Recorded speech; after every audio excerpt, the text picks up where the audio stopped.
but you don't judge. That right there is the scariest feeling. Opening and closing up again. I've been hurt, so I don't trust. Now here we are staring at the ceiling. I said those words before, but it was a lie. You deserve to hear them 1,000 times. Newton Buteraba House. Newton Buteraba House of Wealth. Newton Buteraba House of Wealth. Plot 58 Budu House. Second floor. Opposite YMCA. Bako goita jetso.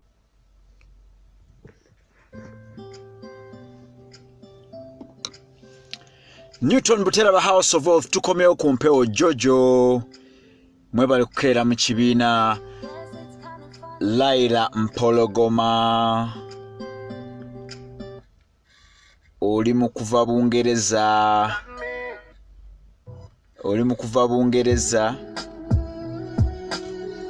That will be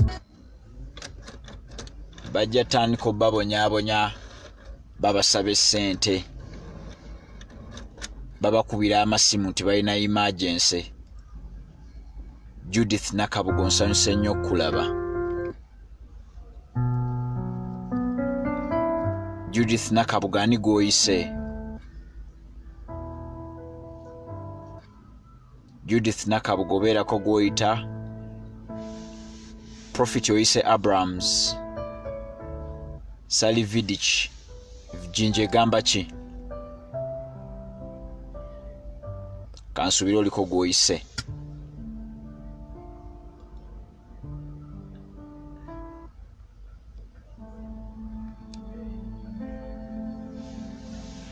Mwanje Alex tusanse nnyo kulaba. Kajoba David tusanse nnyo kulaba mwami Kajoba.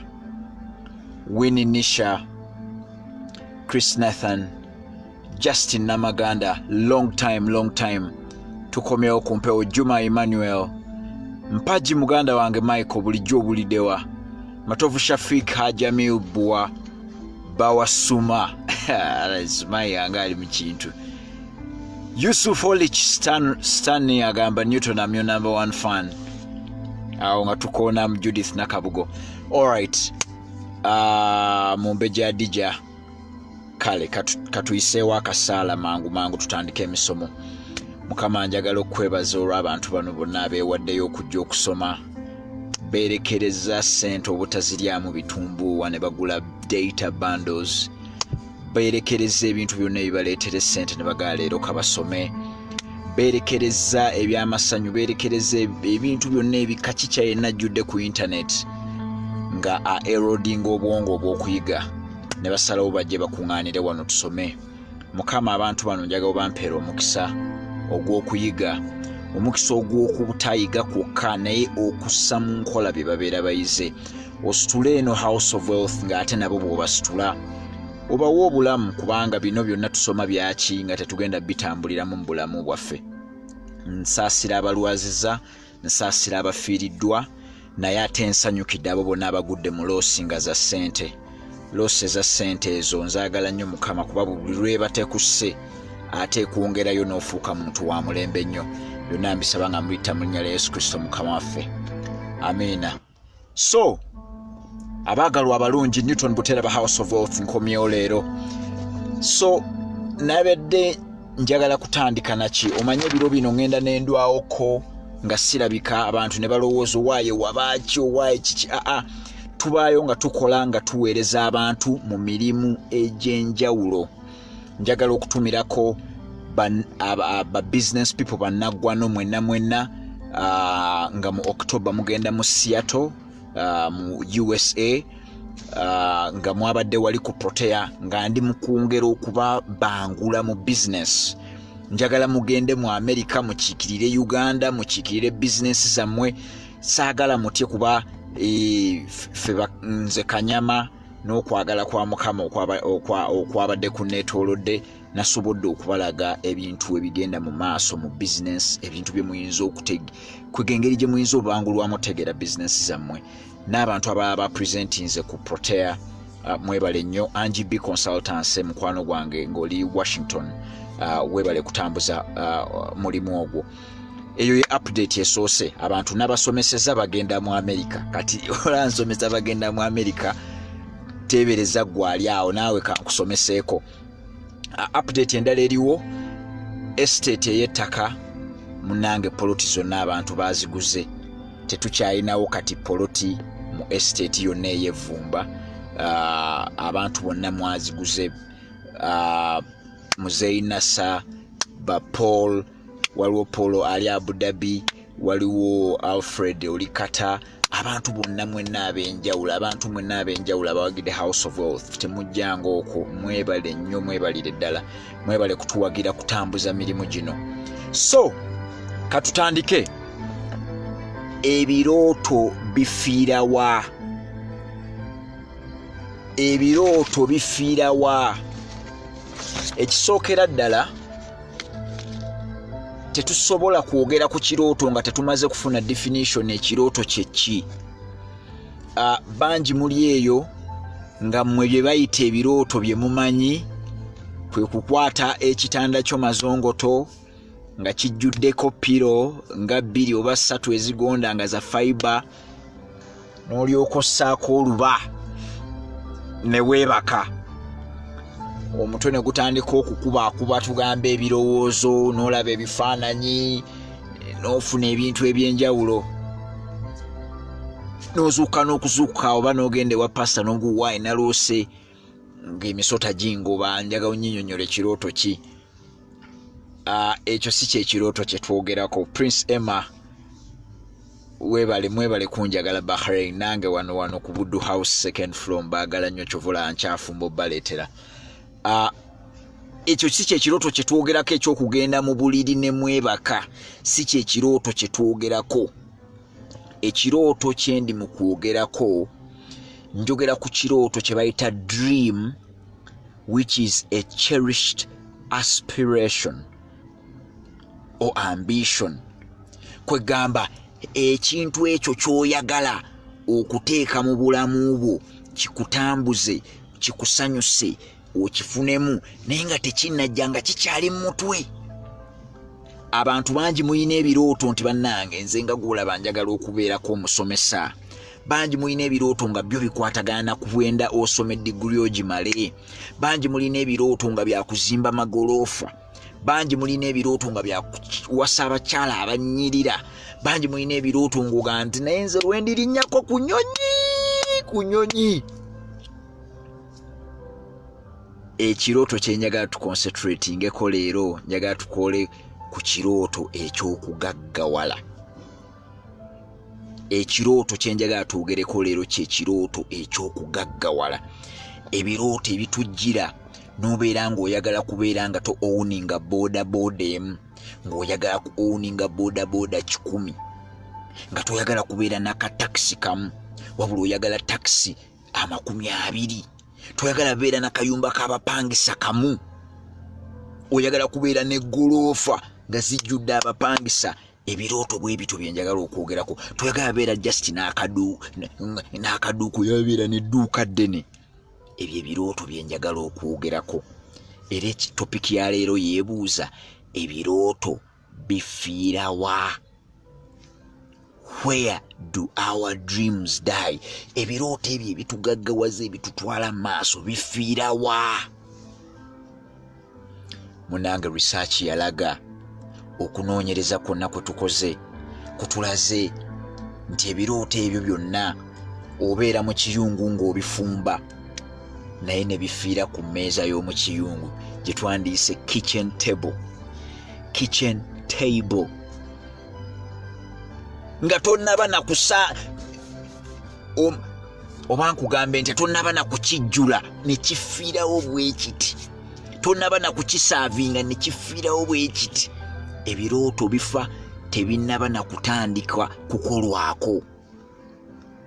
Nkubuulira ebirooto bwe bifa ffe kennyini banakazadde b'ebirooto bwe nanga abandaba tugenda ne tubeera n'ekisa. Bwe tubeera n'ekisa ne tusalawo tubegeko ku kitole ky'ekirooto tukibuulireko mikwano gyaffe oba ab'eŋŋanda. Tukwata ebirooto, omuwumbo gw'ekirooto, njagala olobe omuwumbo gw'ekirooto. Oyagala kukola dduuka, oyagala kubeera mu transport, oyagala kubeera nga gwe aleeta amamotoka, otunda amamotoka, oyagala kugenda China ng'osuubula, oyagala kubeera ng'ova wano n'ogendera ddala tugambe paka Mbaale oba oleete emmwanyi oba oleete muceere. Ebirooto ebyo bifa ddi? Bifiira wali ku mmeeza nga tetunnaba na kubisaavinga bitya nga tubeze ekitole ne tugezaako okukisaavinga ab'emikwano, ab'eŋŋanda, abantu abatwetoolodde. Era olumuwa ekitole ekyo n'akiroozaako bw'ati, ndaga kino ky'oyagala okukola, emmere gy'oyagala ofumba efaanana bw'eti, banaagirya eneewooma eyo, onoosobola okutegeka omunnyo, ne kiryoka kifiira ddala. Bangi ku mmwe bwe muzze ne oli mukyala n'obuulirako omwami wo tinandiyagadde otandikawo saaluuni, n'akugamba yii naawe leka saaluuni nga nnyingi. Ekyo ekirooto ne kifiiraawo, toddamu na kulowooza ku saaluuni n'otandika kunoonya birala. Ekirooto kya saaluuni bakittiddeawo kameeza. Omwami olina omukyala n'omwesiga n'omuganda naye omanyi ntunuddemu nga wano e Uganda ebintu bino bye tuleeta ne tutunda wano, tugambe ebintu eby'omu mayumba wano babiseera, tiles ebyo babiseera, ngenda kubeera nga mbijjira ddala Dubai. N'alyoka gamba oyagala kulinnya nnyonyi nga Ethiopia Airlines wano juice yakagwa. Leka naawe osituka olagewa diri nga wano suubulira wano.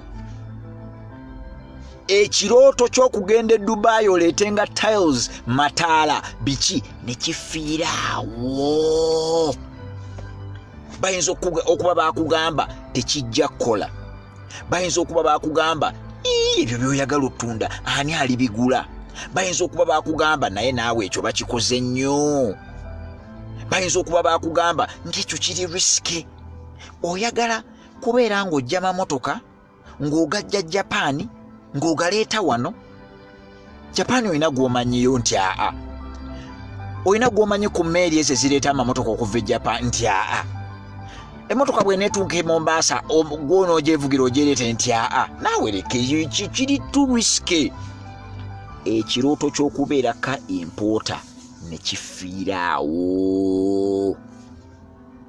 Kubanga abantu bano abatwetoolodde tubeesiga, tubeekakasa, tuludde nabo. Okitegeera munnange, opinions zaabwe oba ebirowoozo byabwe bye boogera ku birooto byaffe tutera okubitwala nga stamp, signed, sealed. Bwetyo bwe tutera okubitwala era okakkananga tetuzzeemu na kwebuuza ku muntu mulala yonna ng'ekyo tukitadde. Okitegeera? Sikiwoba ontegeera bulungi naye nkubuulidde ekirooto bwe kifiira. Kifiira wali. Ate kati olyose n'okaleeta Usman Basse Makula agambye nti mutuufu nnyo toyogeranga mu kirooto kyo, abantu abasinga tebaagaliza. So waliwo abantu ba mirundi ebiri, waliwo abayinza obutakwagaliza, waliwo abalala nga babeera bakwagaliza naye nga bo mu bo balina okutya ne bagamba muganda waffe ono ng'agenda kubonaabona abantu nga balyazaamaanya. Kati abeera n'okutyakwe kuba alina kye yakola ne bamulyazaamaanya ne kimukola bubi nnyo. Kate yette alabira ddala omuntu wono gw'ayagala ennyo bw'anaakigendamu bijja babye ebimu, okakkananga akuteereddeyo omuziziko. Okitegeera? emirundi egisingira ddala obungi kasita oli ageza n'akugamba ekyo banaakigula. Naawe ezo saluuni oyagala tandika saluuni nga nnyingi. Buli wuyita waliwo restaurant naye tojja na restaurant. Ekyo nga kiri too risky. Naawe ekyo baakikolako dda. Buli lwe batera okutugamba ebyo mu birowoozo byaffe n'enkola zaffe nga tutandika okwebuusabuusa. Kiva mu kubeera nti ekintu ekyo ky'obagambye kigenda kujja mu comfort zone gy'olimu. Kigenda kujja mu comfort zone gy'olimu kikutwale mu convenience. Kikutwale mu convenience zone. Okitegeera kye nkugamba? Kwegamba ogenda kuva mu bulamu bulijjo bw'olimu.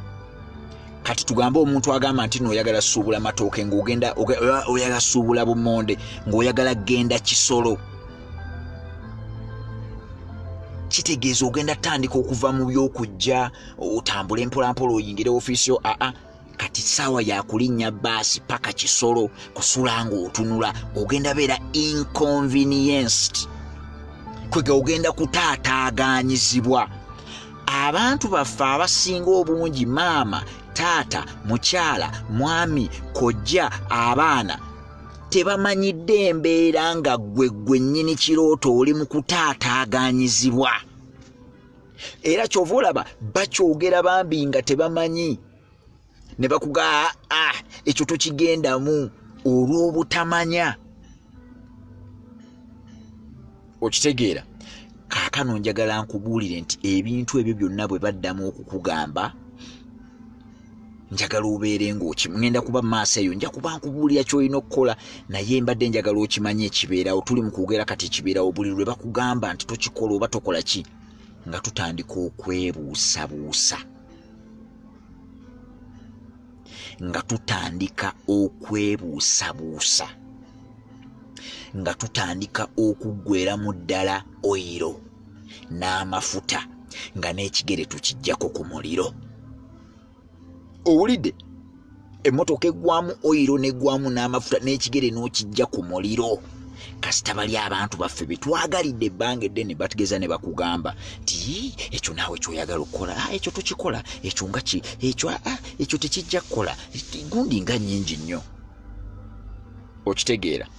Ate si be basoose, si gwe osoose okwebuusabuusa, si gwe osoose obutekkiririzaamu. Bw'oba oli musomi wa Bayibuli mulungi ojja kusanga mu Matayo 14 okuva ku lunyiriri lwa 28 paka 31 abasajja 12 baali bayigirizwa ba Yesu. Baali mu lyato. Bwe baali mu lyato omusajja gwe bayita Peetero n'alaba Yesu ng'ajja atambulira ku mazzi. Kyeyava amugamba, Mukama wange bw'aba yeggwe ddala nga yeggwe nange Peetero waabwe njagala ompite ntambulireko ku mazzi. Yesu n'amugamba, Peetero jangu. Peetero n'atandika okutambulira ku mazzi. Era kiri ku record mu nsi abantu 2 bokka baali batambuliddeko ku mazzi, Peetero ne Yesu. Naye bw'osoma olunyiriri olwa 29 nakugambye osome Matayo 14:28 paka 31. Naye bw'osoma olunyiriri tutandikire ku lwa 29 nga Yesu amaze omugamba jangu. Bagamba jumping out of the boat, Peter walked on water to Jesus. Peetero yatambulira ku mazzi agenda asisinkana Yesu. Matthew 14:28-31. But when njagala owulire wano we wali mission y'olwaleero. But when he looked down at the waves churning beneath his feet, he lost his nerve and started to sink. He cried, Master, save me. Bagamba nti Peetero yava mu lyato n'atandika okutambula. Yatambulayo ebigere nga biibyo 1, 2, 3. Bagamba amaaso ge n'atunula wansi, n'alaba ejjengo nga likubagana liti, n'agamba bannange, n'ajjamu ekidumusi. Bw'ajjamu ekidumusi n'alaba nga atandise okukkirira, n'atandika okugamba, mukama wange nyamba, mukama wange nyamba. Era bagamba Jesus didn't hesitate. Yesu teyagaana, n'ajja n'amusemberera n'amukwata omukono. He grabbed his hand n'amugamba, wulira ebigambo Yesu bye yagamba Petero, faint heart, what got into you? Gwowo kwegamba yamugamba gwe ow'okukkiriza okutono, kiki ekikubuusabuusiza? Bangi ku mmwe ebirooto mubirabanga Petero. Ebirooto byammwe mubirabanga Petero. Petero ekirooto kye kyali kyakutambulirako ku mazzi, era nno ye yasobola n'okutambulirako ku mazzi, naye teyatuuka eri, yatunula wansi. Bangi ku mmwe mwina kubanga eno emboozi tuginyumyanga, mwina za arcade, mwina fleet of vehicles, mwe bannyini transport, mwe bannyini maduuka, mwe bannyini bintu biri ebyaba naggwano, naye ng'ekirooto kyafiira ku mmeeza. Weebuusabuusa, weebuusabuusa.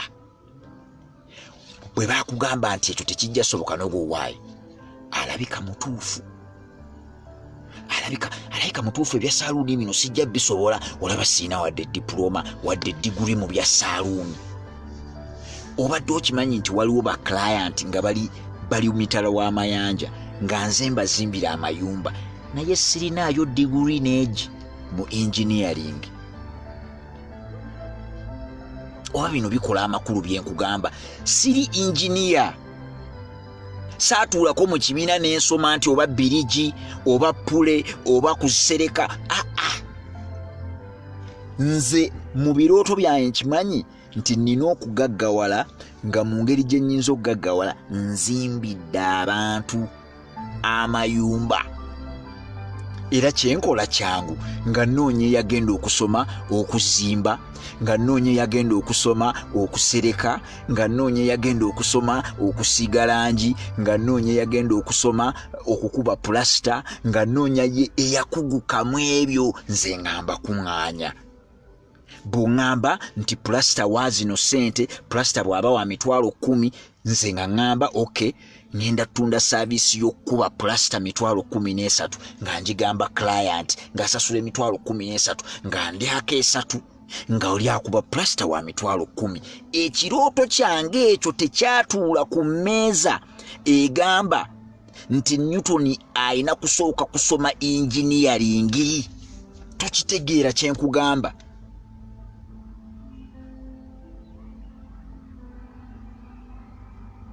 Saagala ofiirwe ekirooto kyo nga bwe bakugamba nti tekijja kukola, weetunuuliranga ggwe n'olaba nga tosobola. Si ggwe olina okuba n'obusobozi. Abakwetoolodde bw'ogenda okukozesa be bajja bano. So buli lw'owulira nga weedawutinga nti naye mutuufu sisobola, njagala kutandika saaluuni naye saakola nviiri, saasoma bya nviiri, saagala otte kirooto. Abakozi ba nviiri bangi bali mu zisaaluuni bakaayana okubeera nga basasulwa kitono. Gwe ekirooto ky'olina kya saaluuni, era ogenda kufuna abo abakozi abakaayana nti basasulwa kitono, abakaayana ebintu eby'enjawulo. Okitegeera? Saagala okeera enkya bakugambe nti naye ekyo eyo busy. Oyagala kutandika restaurant nga nnyingi, okuvuganya kugenda bakwamaanyi. Saagala otya lwakubanga otya kuvuganya. Tosobola kumalawo kuvuganya mu nsi mu kintu kyonna. Olaba ne mu beetunda mubaamu okuvuganya. Mu kwetunda bwe tugenda mu bizinensi ng'abantu ba sexual worker nabo babeera beevuganya ne bebbaka abasajja naye nga ba sexual worker bayimiridde kuki ku kkubo nabo baba bavuganya. Ye lwaki mbatwala eyo yonna tunuulira butunuulizi growth nti akajiiko ka semen akajiiko omusajja bw'okwata semeni we n'omuyiwa akajiiko ka sukaali ke bayita ka teaspoon mulimu enkwanso oba ziyite spams miliyoni 300. Kijja kitya nti enkwasa emu yeyina okugenda etomera eggi gwalya ali mukundaba wawangula otya olutalo olwo enkwaso gye wavaamu eyagenda n'etomera eggi olyoka ofuuka omwana bakuzaale yavuganya n'enkwaso spams endala miliyoni 200. Kati saagala otye kuvuganya ng'olwedde olina okuvuganywa kwe wawangula nga tomanyi na kumanya. Teebereza kati kuno okuvuganya okwa bulijjo ng'omanyi olina House of Wealth ogimanyi erina ku buddu. Essimu yaffe 0705582868 simu tevangako n'otya okuvuganya ekirooto ne kifa ne kifiira ddala because you fear competition. No, you can't. Saagala otye competition yokka yegenda okukuyamba gwe okusurvivinga mu business. Sikiwoba n'okategedde competition. Okuvuganya teri kintu kirungi mu nsi muno nga kuvuganya. Okuvuganya kwe kuleeta bakasitoma agenda okuva eri nga bo bagulawo leeti gwe bugulawo mangu wabakubye dda mu kuvuganya kw'okuggulawo bwe giba misinde nga babuuza ani asooka kaguwa kw'okuggulawo gwaggulawo amangu bali obakuba. Kasitoma agenda okujja mu restauranti yo ng'eri gy'avudde tebamanyi kutayiminga munnyo bakolera Sorot FM badunga omunnyo n'avaayo n'ajjeewo. Kati okuvuganya kulungi nnyo era mbagamba nti totyanga kuvuganya. Era example gye mbawo eri live eri wano ku Kampala Road kasitogaza n'ogamba nti oli Kampala Road otandikira ku bitaala bya Kampala Road waliwo banka bagiyita Barclays Bank ku bitaala naye esharinga olukomera ne Bank of Baroda. Bw'otunula waggulu waliwo Tropical Africa Bank, waliwo Housing Finance Bank, waliwo Diamond Trust Bank. Zonna zisemberedde Barclays Bank ng'ate erina olukomera ne Bank of Baroda. Bw'otambulako katono mu vicinity y'emu mulimu Cairo Bank bw'ogivaako okuba entanga 6 ng'oli ku Church House kwe kuli Equity Bank esharinga olukomera n'eyali Crane Bank currently DFCU olugivaako bwoti kati eri mu ekifo ekyalimu Crane Bank okuba enta 7 ng'oli ku Mapeera eyo Centenary Bank. Oluva ku Mapeera Centenary Bank enta teziwera 20 ng'oli ku Tropical Africa Bank. Banka zikikola zitya? Lwaki zo tezitya competition? Kubanga zikimanyi nti mu nsi muno kasita ogezaako n'okola ebintu bisatu: you are faster, you are cheaper, you are nicer. Okuba competition oba bamazeewo myaka 2 oba bamazeewo myaka 3 gwe olujja wooti ng'oli muto ebintu byebi bisatu: you are faster, you are cheaper, you are nicer. Service abantu gibawe ku speed. Restaurant yo lwaki abantu balwawo okuleeta emmere gwe bw'onooleeta emmere ku speed eri bajja vaayo bali babalumya njala. You are faster. Oyinza okubeera cheaper nga bo baseera ebintu. Twasoma no ignorance tax ey'okubeera ng'oli mu kusuubula ebintu gy'oli mu bisuubula nga bakuseera. Weewale ignorance tax onoonye ebintu gy'oyinza obijja nga tebakuseera. Abantu obaleetera ebintu. Bw'onoobeera cheaper abantu nga bakugulako. And final okubeera nicer. Oyina abantu okubalabanga abantu ng'obeekakasa abantu ng'obaagala.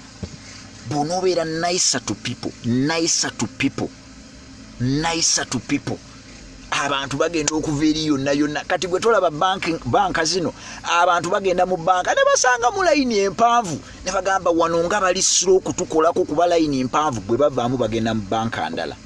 Kati saagala obeere na kirooto omuntu wakwetoolodde mwagalwawo lava akugambe nti ekyo kiri so competitive bw'onookiyingira tekijja kukola ogambe alabika mutuufu. Tunuulira petrol station wali olabyeko ekifo kyonna nga kiri mu sheero nga opposite tewali totaalo kimbuulire nze nve mu kibuga awali sheero bwe wati aba totaalo bagidde across awali fuelex nga banyigawo wali city oil aba petrol station tebeemirira. Booto bw'olina okutandika okulaba ebintu. Saagala oleete ekirooto kyo nga toyina musingi. Saagala obeere petrol okutunula wansi otye weebuusebuuse. Ebintu byonna bye tugenda okukola bitugaggawaze tebyetaaga na degree. Nakugamba nze nsomesa Makerere, nsomesa ku level esemberayo ddala obukulu gye bayita masters level. Naye okusomesa masters level tekyanneetaagisa PhD. Okitegeera oba kyegamba? Nagenda nensoma masters yange Ebungereza nensoma mu university esinga okusomesa ebyo bye nasoma bwe nakomawo e Uganda. Bye nasoma ebya masters babirabanga PhD, so bankwata ne bampa aba masters mbasomese.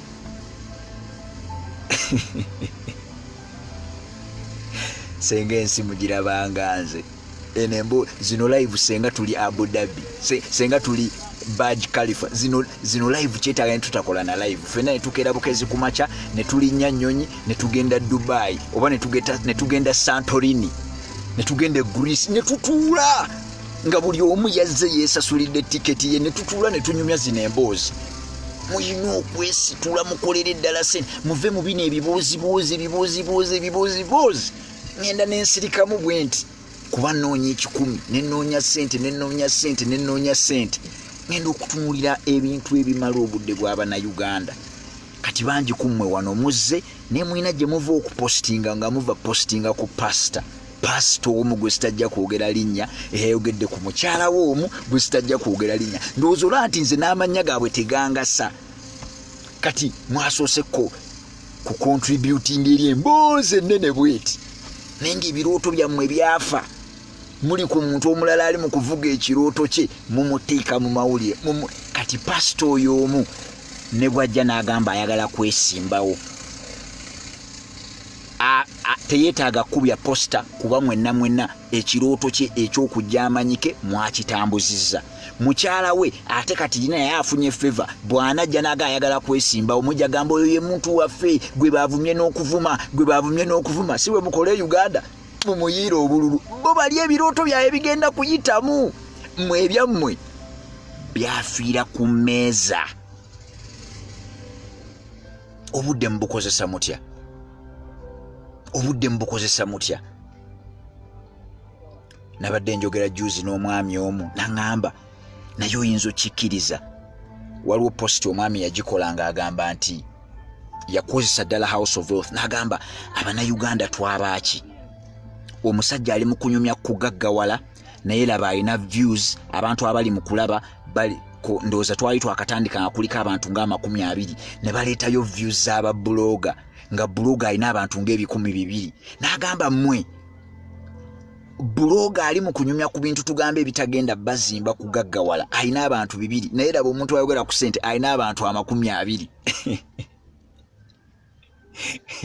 Kati nze omwami gwe nadde nyumya naye eggulu namugambye nti buli lwobeera n'abantu abakugoberera ku Facebook nga Facebook likes 10 bweziti nga tonnazijja mu siringi 10 obeera kwegamba obeera tokoze. Nze najja wano juzi nennanga bupoloti bwange 25 ne mbutundira mu mwezi ogwo. Kati gwe kubisaamu ezo sente mmeka? Kubisaamu poloti 25 ku milioni 15 buli poloti. zetwatundira mwezi gumu. Wano ku Facebook nze nsobola okukolerawo miliyoni 4 mu mwezi gumu nga nina abantu batono. Kati nze obeera tombuulira byakukuŋŋaanya abantu bangi nti live yengeriko abantu 8. Nze ebyo si bye njagala. Nze njagalayo kati olaba muli wano ndaba abali live muli 15. Abo bamala ku 15 singa nfunamu abantu nga 10 ne bangulako obutaka obulala nga tugenda mu maaso. Nze Facebook nzi convertinga into money kuba byensomesa. Okitegeera waliwo mukwano gwange wananga no Newton, that was too much. Nze sibayinaako buzibu. Nze sinza bagaana agenda commentinga kuba pastor bonna. Nze kyeŋŋambye nti obudde bwammwe mubukozesezza mutya okugenda kubali abali mu kukaaya n'abali mu kukaana n'owandiika post bweti.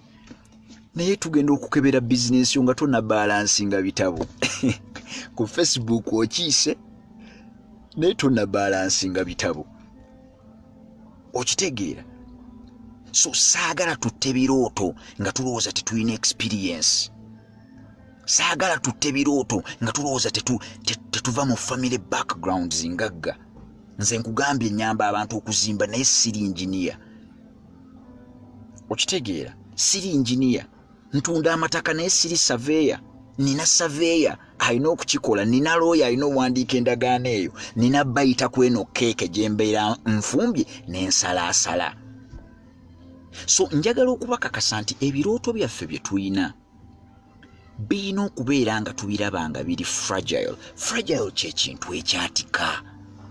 Saagala obeere na kirooto kyo. Obeere ng'osobola okujja n'okisomeramu buli omu. Tekisoboka. Ekirooto tusobola kukisomeramu buli omu. Abantu abamu bali beauty nga tebasobola kutegeera kirooto. Nkikulageko. Soma Abakolinso ekisooka 14. Abakolinso ekisooka 1 Corinthians. Ndowooza olaba nda 1 Corinthians. Kankusomere ekiri mu 1 Corinthians. 1 Corinthians. Leero tuli mu kusoma ku birooto.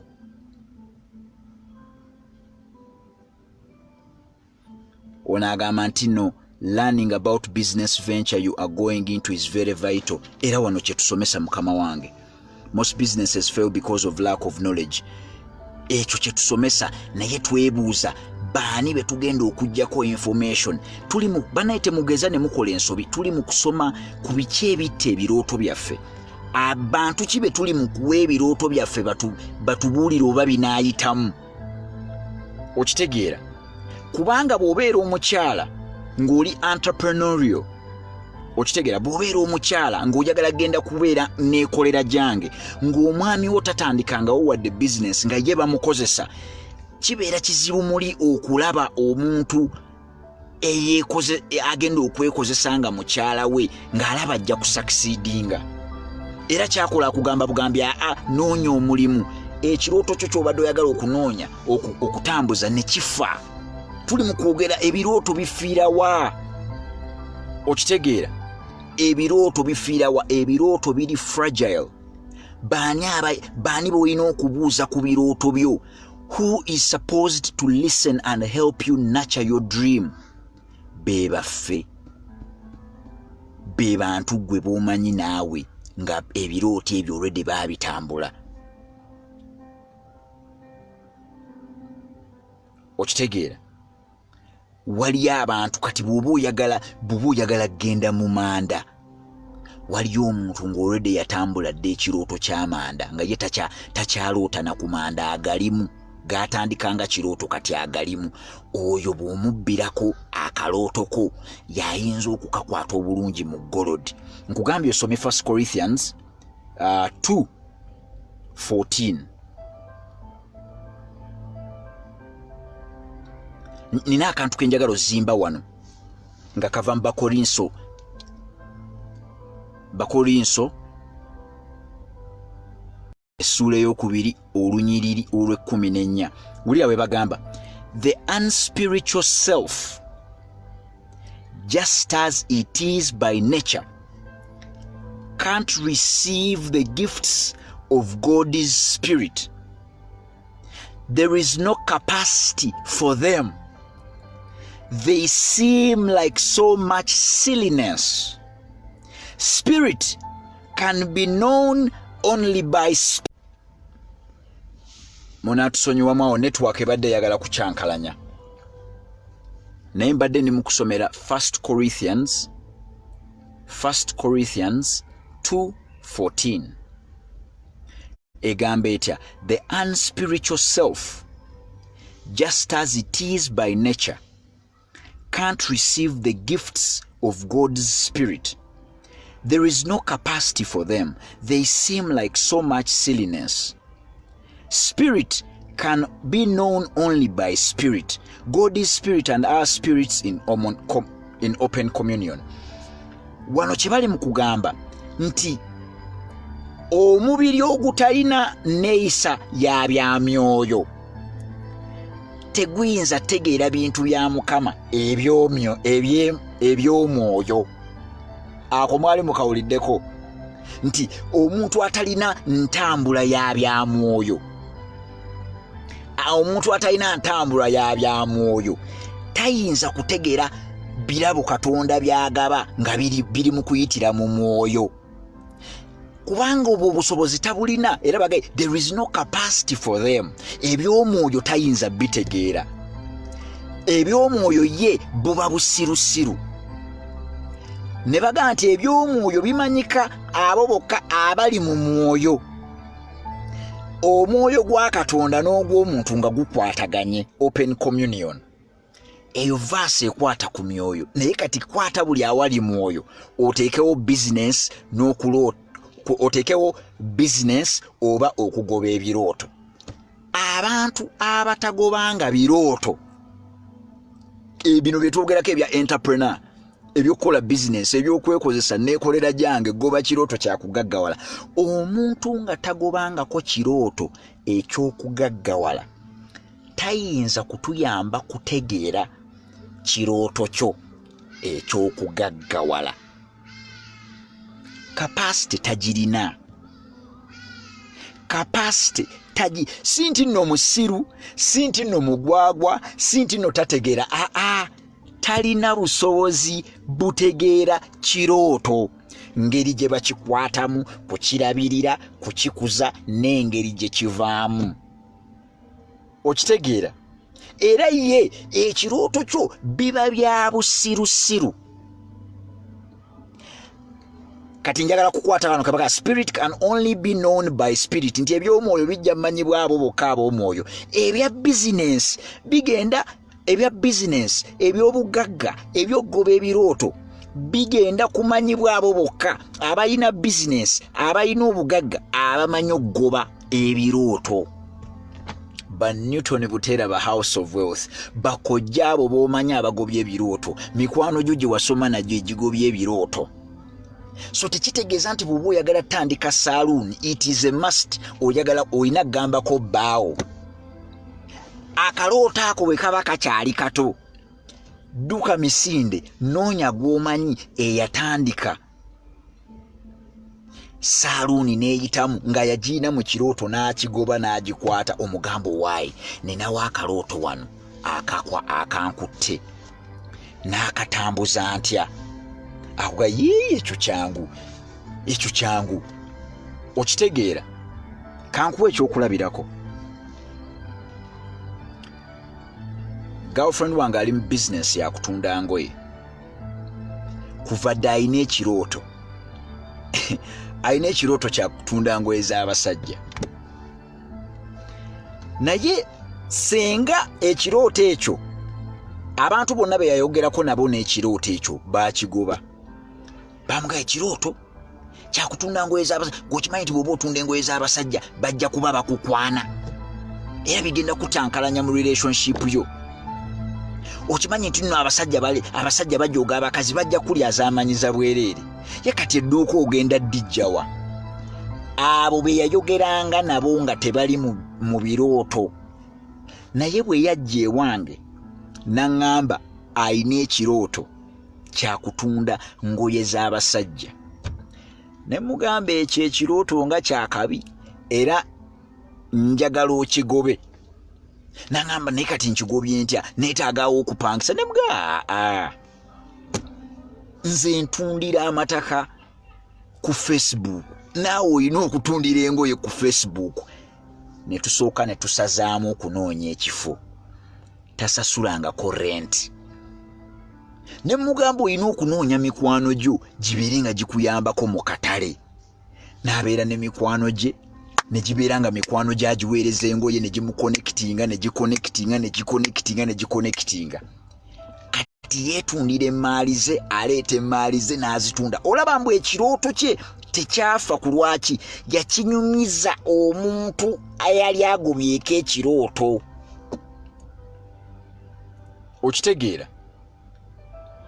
Yakinyumiza omuntu eyali agobyeko ekirooto. Kyenjagala mutuukirize,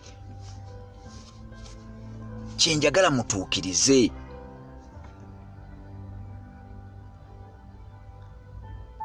Abantu abasinga obungi balowooza nti ebirooto byabwe okubigoba balina kubeera n'obukadde. Obukadde bujja kujja mu kumaliriza. House of Wealth ya myaka egi. Emyaka egi twagiweza wano mu May 18th. Naye kijja kitya nti House of Wealth ambassador wa European Union yatuyita ne twogera.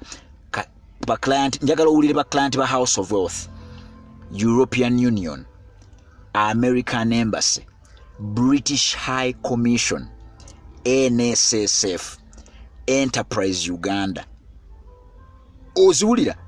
Agidias. Owulira ba client abo bonna benjogedde kati ate abo banene nnyo. Norwegian government, Makerere University. Obiwulira bye gamba, naye nga tuyina emyaka egi.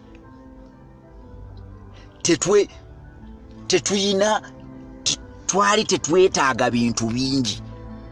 Akalooto kaffe twakanywesa amata. Akalooto kaffe tetwakabuulira bantu betumanyi nti tebaagoba birooto. So bali ab'eŋŋanda, abaami baffe baani abatwetoolodde bagenda kutuyamba. Naye njagala obeere nga bw'oba okibagamba tokibagamba nti bwe bagamba nno okifiise. Oli mu kubabbirako owulira opiniyoni yaabwe, si kukusalirawo. Gwe ekirooto kikyo. Kambabuulire lwaki. Bw'onoogenda n'osoma, omanyi buli kadde noonya nnyo reference ezisinga nzijja mu Bible such that tutunuulira ne tugamba naye ekyo ekiri mu Bible mu kyawandiikibwa tukigeraageranya tutya ne kye tumanyiiko. Njagala ogende mu Luka verse chapter gye yasooka owandiika. Chapter gye yasooka owandiika yayogera kujja ku kuzaalibwa kwa Yesu. So ejja kubeera Luke chapter 1 verse 30. Tunoonye verse 30 tuwulire kye bagamba. Mu Luka chapter 1 verse 30 malayika yajja n'agamba bw'ati Mariyamu. Yamugamba, "You will become pregnant and give birth to a son and call his name Jesus." Ogenda kufuna olubuto ozaale omwana nga bamuyita Yesu. 32. He will be great. Ajja kuba wakatawaana. Be called Son of the Highest. Ajja kuyitibwa mwana wa Katonda.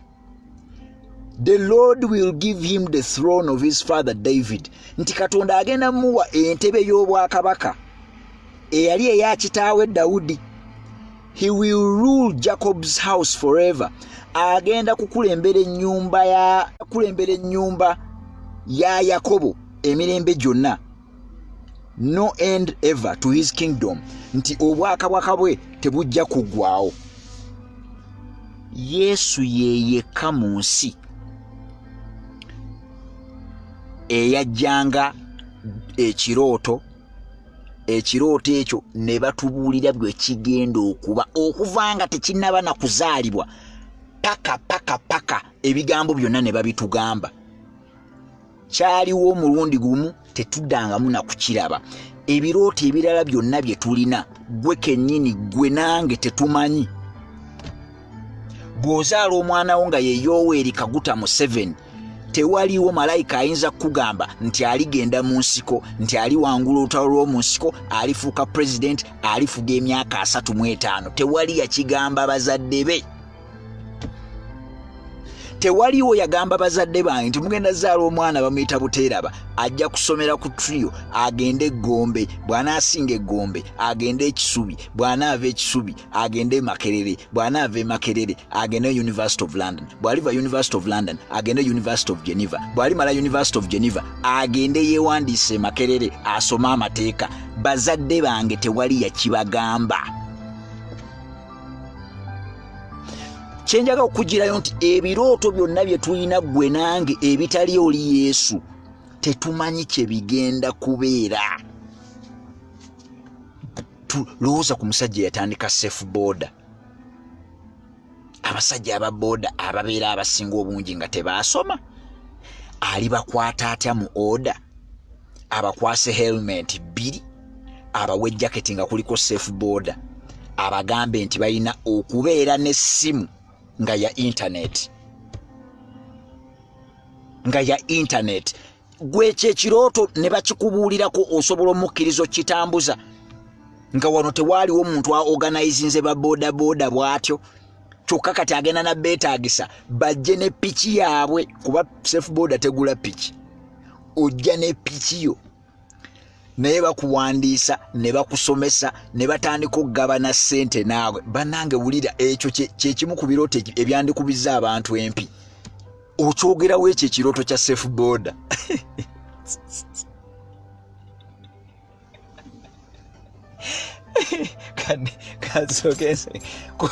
Kuba mwakafaananyi nga bakuleetedde ekirooto oli n'akubbirako bubbizi ng'ekirooto kyakubuulira kya safe border.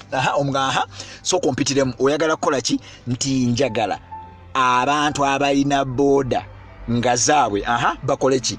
Bajje ne border zaabwe.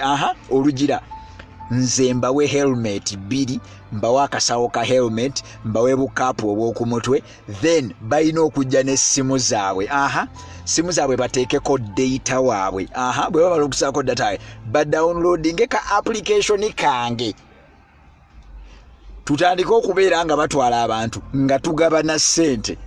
Ekyo ekirooto wandimukubye n'oluyi. Naye we twogerera safe border bayingidde mu bantu abawera omutwalo. Bawera omutwalo kati aba safe border bakutta akati bawera 10,000. Baagala ndowooza bagenze nadde Kenya. Okitegeera, bagenze nadde Kenya. Naye bano abali e Uganda abali omutwalo, senga buli omu asaavingayo abantu 5 olunaku, safe border neefunayo singi 1,000 ku bantu 5 ze 15,000.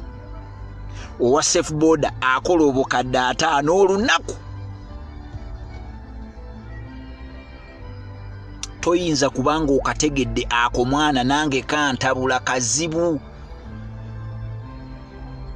Kazibu nnyo okutegeera nti safe border bwe babeera nga baweza omutwalo mulamba, owa boda oyo avuga safe border n'avugayo abantu 5 bokka. 5, 1, 2, 3, 4, 5.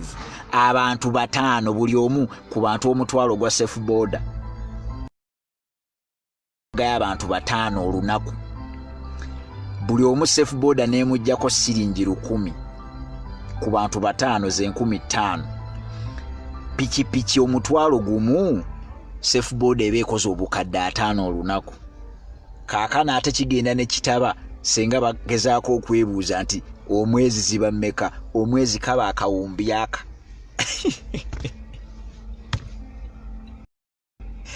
Akajjanga network eremesa kubanga teyagala mbabuuse, naye mbadde nkuwadde example ya safe border. Akajjanga akalooto njagala olaye bwe kali.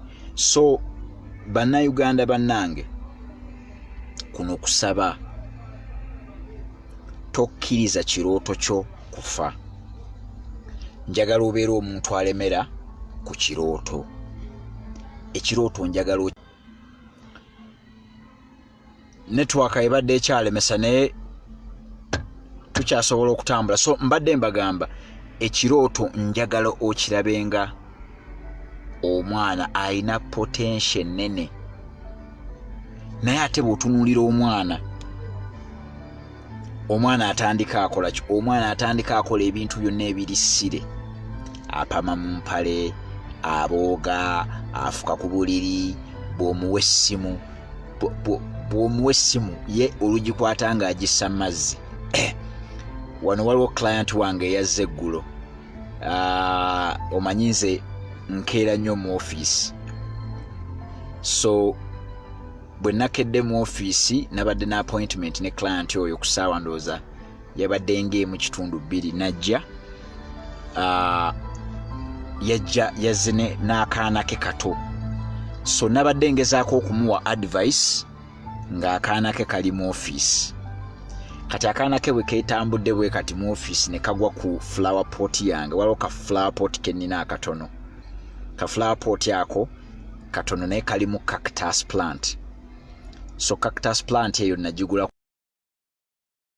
gyesikasikamu waves zine ziva mu masimu. Omusajja yajinguza bw'atyo bwe yaŋŋamba. So pot eyo omwana bwe yagituuseeko ye n'akuunyuula buli kimu kakananga plant yonna agyonoonye.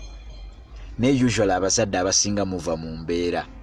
Kati omwana bw'akola ekintu ng'ekyo n'olyoka omuviiramu empi n'omukuba n'omuboggolera n'omukanga ne weerabira nti at that level omwana tasobola kutegeera. So omwana olw'okuba tasobola kutegeera kimala, nze bwe yakikoze n'enseka era maama we nanneewuunya nnyo. Plant eyo nabadde njagala nnyo, but there are over 1 million plants I can buy. Okitegeera. Era nabadde awo ne mugamba omwana ekintu akyonoonye naye siyinza kumunenya kubanga sisuubira kubeera nga kyakoze abadde akimanyi. Okitegeera. Kuba nze buli lwe ntunuulira omwana omuto mbeera ndaba Luka 23:34. Luke chapter 23 verse 34. Abasajja baali batta Yesu n'agamba nti taata bano basonyiwe kubanga tebamanyi kye bakola.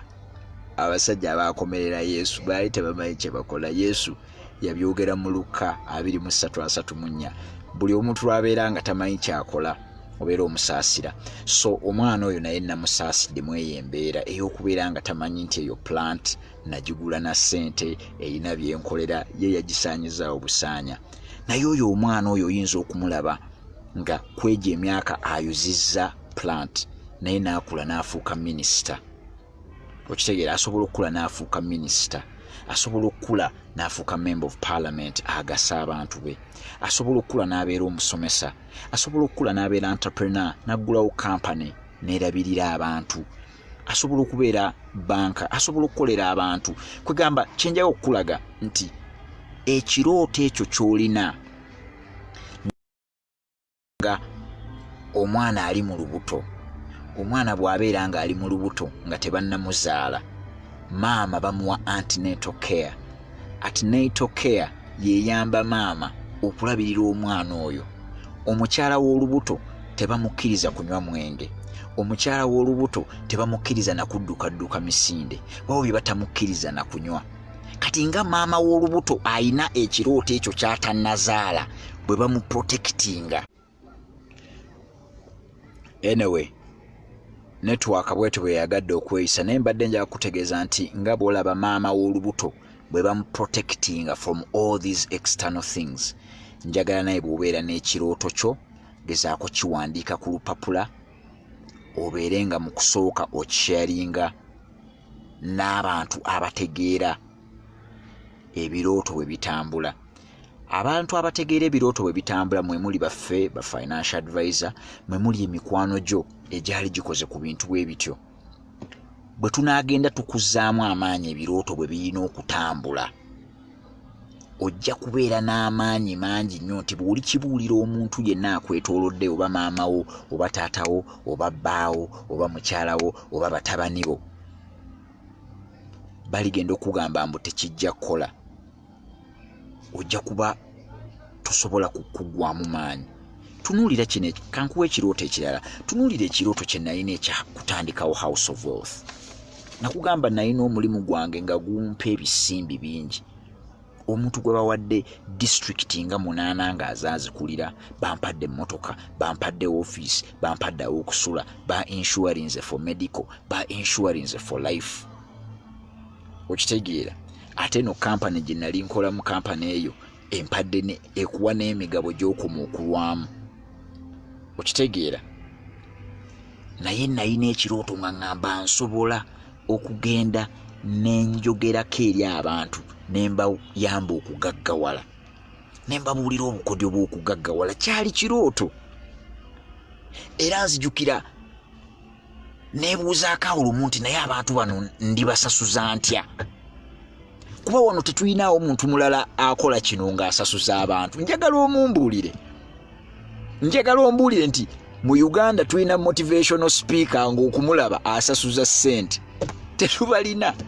Ng'alina office nga specifically okumulaba asasuza ssente, oyo simumanyi.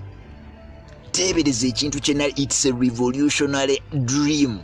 Nagireeta mu Uganda, the first business advisor nga nkyajinga parawa, nga nze nja kwogera ku bya ssente byokka na business. Abantu abasinga abaaliwo baali bagaba advisory mu business ku bwereere. Okitegeera? Nze ne ngamba omuntu bw'anajja ng'ayogere nange nja mukyajinga nga $3,300.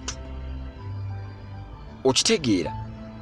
Ne tutandika ekanjo kya, era mwami Mutebi ye yali first client wange. Najja yatusanga ndooza tetulina na receipt book.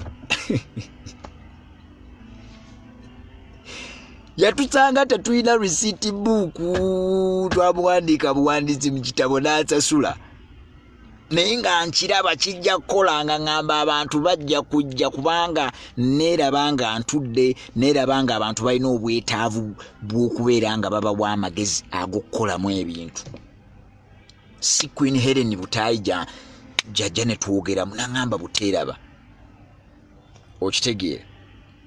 N'angamba Buteraba, jangu tugende ewa Nakazibwe ne tusinkana Farida Nakazibwe. Farida bwampa option okwogerako emboozi yange, abangi nnyo muli wano kuba emboozi yabakwatako ne murelatinga nayo ne mugana naye oyo yabambuulira. Kati leero tusasuza $5,500 buli ssaawa. Imagine that. Okusasuza $5,500 buli ssaawa. It is katandikanga kakusaaga. Naye abantu bonna bakimanyi tosobola kunfuna ku office. You can't. Buli lwokuba mba mu meeting, buli lwokuba mba mu meeting, buli lwokuba mba mu meeting. Kati abantu 5 senga bendaba olunaku lumu nendabayo abantu bange nga 5, egyo giba 2 mwegi mu kisawo. Okitegeera? Kitegeeza nti olunaku bwe lutabira ddala, abantu ne bajja, sente ziwerera ddala bungi. Oba okitegeera kye nkugamba? Naye akalooto kange ndooza nakabuulirako na muzeeyi wange ye, nakabuulirako taata wange, ne mugamba by the guno omulimu ngenda gulekawo. Omulimu bwe ngulekawo ngenda tutandika gwange nga njogera eri bantu, njagala kwogera eri bantu bagaggawale. Naye kati si where we are. Nagenda nensomesa ku NSSF. Nasooka kusomesa ba myaka 18 ku 3 ne kikwata omuliro. Abe 18 ku 3 ne bagamba aba 3 ku 4 muyite Buteraba. Ne ngenda nensomesa aba 3 ku 4 ne kikwata omuliro. Aba 3 ku 4 ne bagamba aba 4 ku 5 bwe mutayita musajja oyo muwedde. Aba 4 ku 5 ne mbayokeramu ne kikwata omuliro. Ne bagamba aba 5 bwe mutayite musajja oyo. Kubanga njagala mpulira muli nga waliwo ekinsindika bw'oto bw'olina okubeera n'ekirooto. That is how you're supposed to nurture the dream. Nti obwagazi bw'olina munda bulina okubeera ekirooto okiraba eri maaso nga kikutteyo, nga bano bonna abakwetoolodde ne bwe bagamba biki.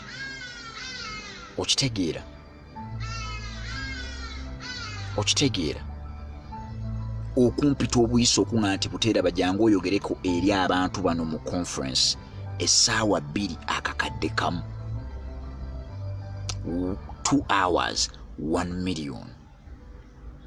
Kitegeeza ki? Nti mu wiiki bwe nfunayo just talks 2 mba nkoze obukadde 2. Kati kitandika okundaga nti kitandika okulaga nti ekitegeeza okulinda wali omusaala nsobola okisubstitutinga n'eno. Saagala mutye sente ze muli mu kukola mu woofiisi n'eno wabweru gye ziri, naye ebirooto byammwe mubiziise.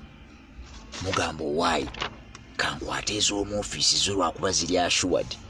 Temwagala kutambulirako ku mazzi nga Peetero.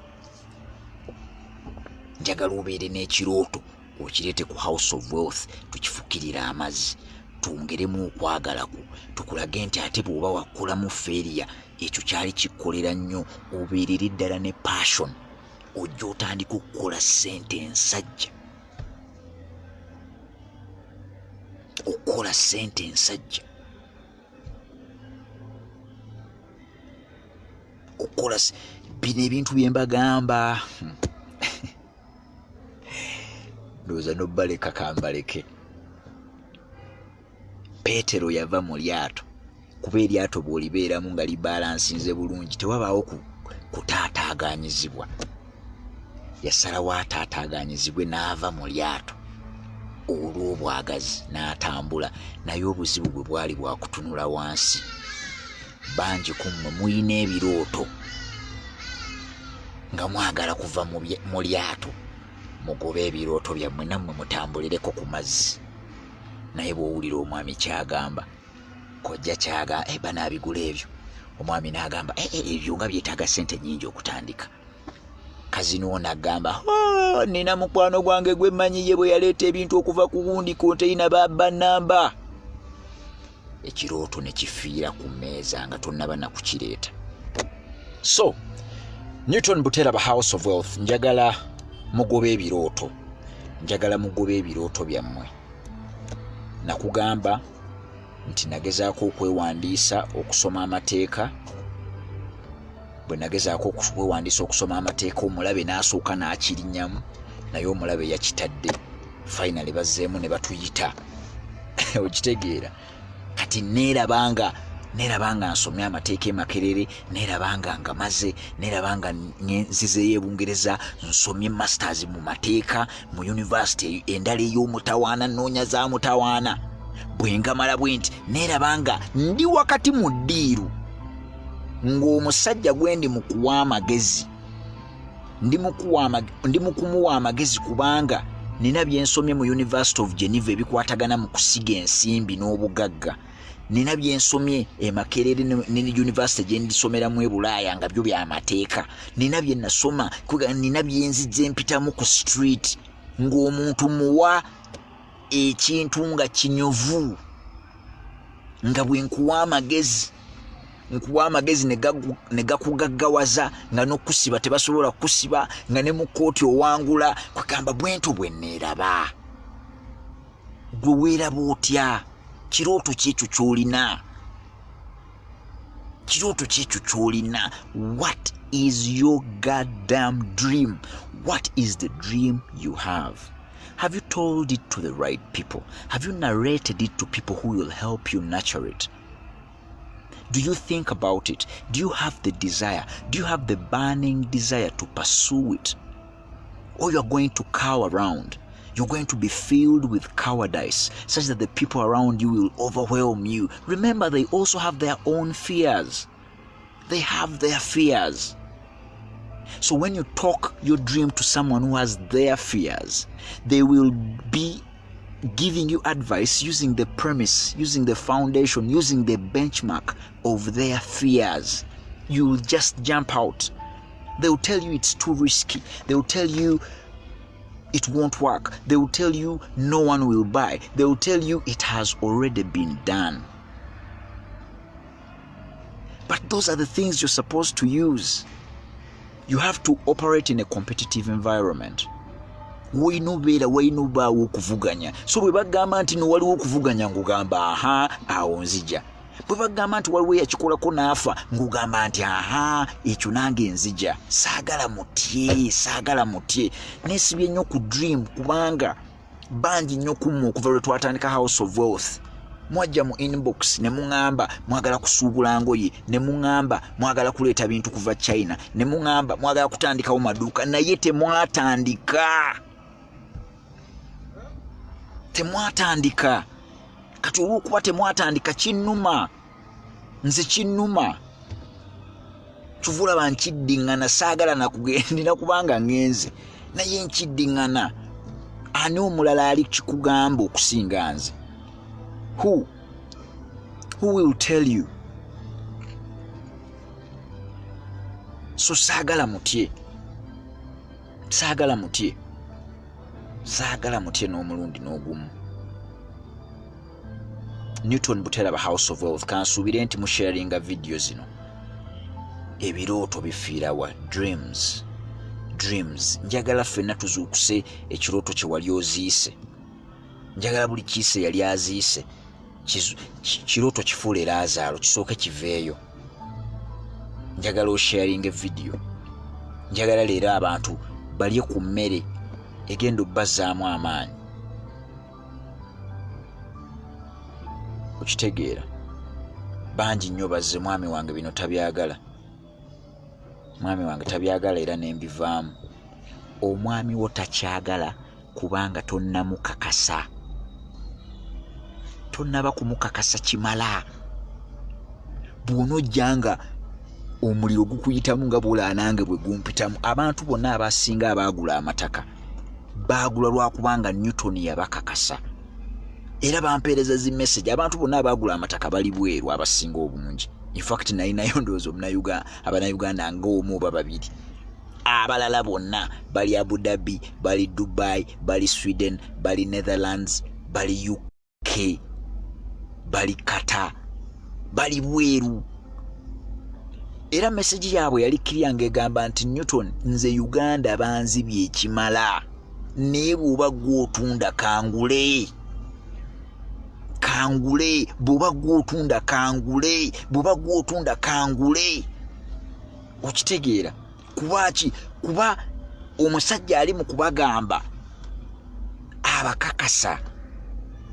Njagala obeere nga naye bw'oba oyanjula ekirooto kyo wayiseeko dde wa business oba financial advisor nga House of Wealth neekulaga ekirooto kyo bw'oyinza okukitereezaamu. Ate kankusese muno ekyewuunyisa ku birooto, tetusobola kumanya biki bwe binaabeera. Genda osome muli ku Instagram, genda osome Instagram olabe bwe yatandika. Teyatandika nga Instagram yali erina erinnya nga disesa n'okusesa. Genda okebere YouTube yali dating site, bantu kugenda kwekwanirako.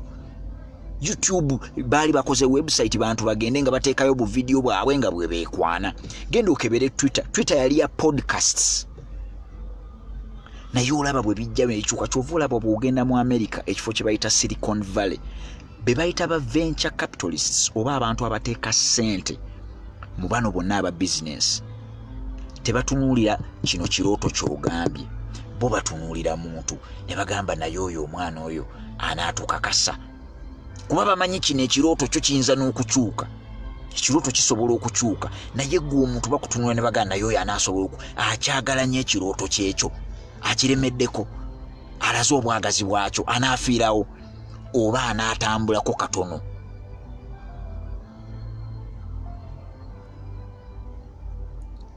Kahima Kazi Dorothy again, Mr. Newton, everything works out well on you because you're a faithful man and everything you involve in, God as a first guide. Many successful people can't disclose their secret behind their success. May God keep you, blessing you, dear. Dorothy, webale kuwagira, webale kunzizaamu maanyi. Ate mwe abalabe wano aba House of mwe musinga okunzizaamu amaanyi. nabagamba nti tugenda kukola sente tuzimaleyo mu kibbo we tulituukira okuretiringa tujja kukola sente tu retiringe bagambe omuvubuka wuuyo mwana muto wa myaka 4 alina obuwumbi bwe 3 bakebere ebitabo byonna bimalayo talina gwe yabba talina gwe yatta talina gwe yali azaamaanya yeye ensi empya gye tugenda okubeeramu yeye ensi ensuubize nga bw'oteeka erinnya lyo ku mmotoka yo bw'oba kyoyagadde tebayinza kuyitawo myezi kuba kati Uganda wayitawo emyezi 3 ng'ate oyo kidinapa bebagagga betulina. So Chobe Joram, your dream is to be a property agent. Musobola abantu njagala basa biroto kyebyo byemu kiroto kiche walinako dream ki osobola okugamba count nze my dream is to be this, my dream is to be this, my dream is to be this, my dream is to be this. Njagala laba ku biroto byammwe kuba buli kiroto kye mwina tujja kukiyisaamu saagala otye okitegeera saagala otye ebiroto byammwe biriwa saagala otye temugeza ne mulowooza mbu bajja kubbako ekirooto kyo tebasobola kibba kibeera wano mu bwongo gw'obeera omanyi ne bw'onoofumba emmere yo okitegeera tebayinza kubbako nti banzibyeko ekirooto kyange ekya restaurant uli agenda atandike restaurant naye anaagenda ofumba emmere nga tasobola bitabulanga ggwe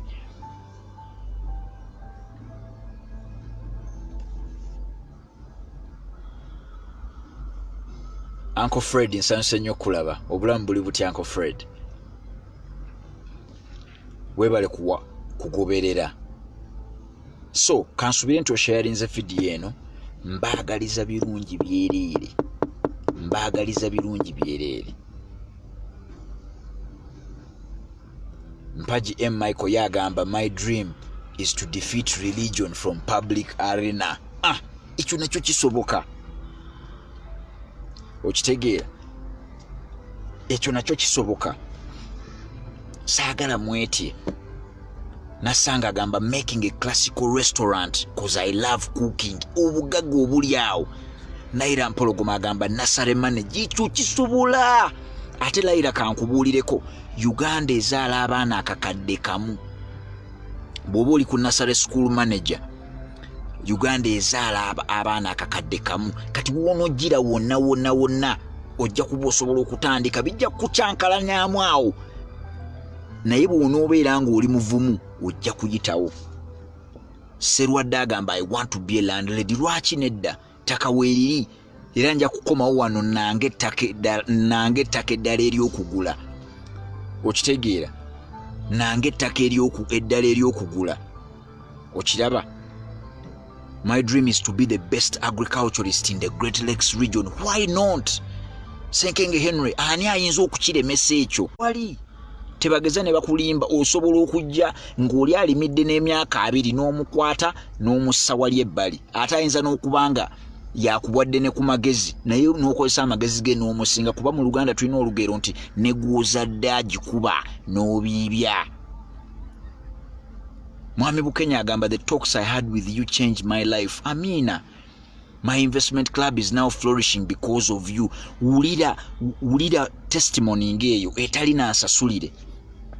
Simukase naye agambye yayogera nange ne mubuulira ekibiina kye n'anteeka ku live ne njogera naye kati bagenda mu maaso bagenda okukola obuwumbi wano nga tebasse muntu tebakubye muntu katayimbwa tebabbye ssente za gavumenti tebabbye madagala omuheereza ayagala beera manufacturer. Why not bw'oba oyagala beera manufacturer bw'onooba okomyewo wano nja kukwasa kojja wange abadde operations manager wa mukwano mugiraba yakabi kojja wange operations manager ndowooza olaba bw'atambuza ekintu kati bali mu manufacturing gwe mukuwaamu ne tugenda naye ku kyemisana n'akubuulira engeri process bwe zitambula operations mwana naawe ojja fuuka wakatawi Uncle Wamala nkutumidde nnyo Canada egamba ki Gregor Patrick yebaza bwebaza Ngozi Lilian agamba my dream is in agro business. I see myself teaching others about agro. Awo ng'otandikirawo tandika okukola zino podcast nga bwe nzikola tusomese eddakiika 5 ku by'obulimi dakiika 5 okite ne bwe batalaba bangi olina ofubola atogobererwa bangi. Yesu bwe yatandika naye yatandika n'abantu batono. Leero Yesu Twitter account ya Yesu yesinga okugobererwa. Yesu alina abagoberezi obuwumbi bubiri nga talina ku Twitter, talina ku Facebook, talina ku Instagram, naye alina over 2 billion followers. Okitegeera? Naye nga yatandika naye asomesa kabiina muli wansi wa muti n'asomesa ng'ayogera lu Hebrew na Aramaic. Babikwata ne babizza mu Lulatini, ne babikwata ne babizza mu Luyonaani, ne babijja mu Luyonaani ne babizza mu Luzungu. Kati ne babijja ne mu Luzungu, Bible tugisoma na mu Luganda. Yesu ye talina kyakolawo ku ekyo. Ye yayogeranga mu lulimi lwe yali asobola. Yesu yali tamanyi Luzungu, yayogeranga lu Aramaic. Naye mwe mwefe ebyambu tojja tandika business kuba tomanyi Luzungu. Ku lwaki? Kirooto n'okitta. So ebyo bye njagala olaba. Sevume Paul yagala beera real estate dealer. Lwaki to booking a session ku House of Wealth? Kuba nange ndi real estate dealer naye ate situukiridde. Mentor wange mu bya real estate yasinga wano okutunda ettaka eriri genuine, ndi mubagamba lumu. Okitegeera? Gwengulako amataka, gwengulako naye nenguza abalala. Okiraba? So bwenjogerako naawe ate naawe ne connectinga naye asobola okubuulira naye byayiseemu ne weeyongera maaso. Kyokusiima Diana, I want to be a counselor. Start by reading about the brain. Soma ku bwongo bw'abantu kubanga ebintu byonna ebitubonyaabonya biva ku bwongo. Relationships zaffe ziganye obwongo bucyankalanye. Kati Diana bw'oba oyagala obeera relationship counselor, soma akatabo ka female brain ne male brain, olaba abakyala bwe bakola, olaba abaami obwongo bwawe bwe bukola. Obirenga mwana teweetaaga degree. Abaawandiika obutabo olwedde bo degree baazisoma, kati ate gwe weetaaga yaaki? Bw'oliba oyagadde ogisoma oligisoma, yes, naye si gy'olina otandika nayo. So Diana, njagala obeere ekirooto tokita. Joan Muller, my sister, how is Germany? My dream is to have kids play toys in Uganda, from Lego, Playmobil and many more. Lwaki nedda? Ani ayinza okulemesa ekyo gwe njagala? Taliyo. Gavumenti tesobola kukiremesa.